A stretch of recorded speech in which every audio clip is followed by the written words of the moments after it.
Amor de hermanos en el estado más puro, eso fue lo que se pudo observar en el Hospital de Clínicas, cuando un joven de 26 años donó uno de sus riñones a su hermana para salvarle la vida. Es un momento muy especial para nosotros porque tenemos una pareja, ¿verdad? Y verle entrar los dos en la cirugía es muy fuerte, muy fuerte. Un padre y una madre únicamente puede expresar eso, lo que sentimos nosotros. Así, don Daniel Santa Cruz relataba el momento en que vio a sus dos únicos hijos entrar a quirófano. Evelyn, su hija mayor, desde hace 11 años padecía una enfermedad congénita en los riñones que en los últimos meses puso en peligro su vida. La única solución era un trasplante. Y el año pasado, en agosto, más o menos, ella ya se sentía mal, ¿verdad?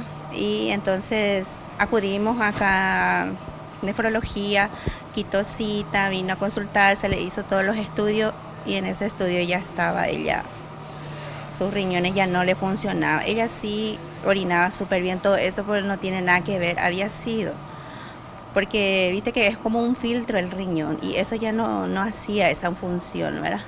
Entonces los análisis ya no eran para nada alentador, ya nos dijeron, o sea, ahí la doctora ya nos dijo ya que ella ya se iba a dializar y todo, ¿verdad? Fue no una sorpresa, ¿verdad? Pero siempre es algo muy fuerte para los padres, ¿verdad? Nelson, al enterarse del estado delicado de su hermana, no dudó un segundo para realizarse los estudios de compatibilidad como donante. Fue así que le regaló a su hermana una nueva oportunidad de vivir.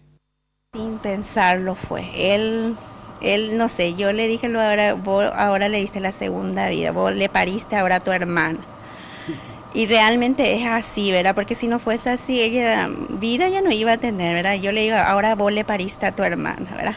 Es fuerte, pero así es, yo entiendo que así es, ¿verdad? La familia Santa Cruz comenta que vivieron momentos de mucha angustia, pero con un final feliz. Sin duda que donar órganos es salvar vidas y tenemos que concientizar nosotros que donar órganos, no dejemos que se pudra debajo de la tierra, ¿verdad? Demos a otra persona que necesita para vivir. Evelyn ya salió de terapia intensiva y se encuentra evolucionando favorablemente en la sala común, al igual que su hermano Nelson, quien en los próximos días sería dado de alta.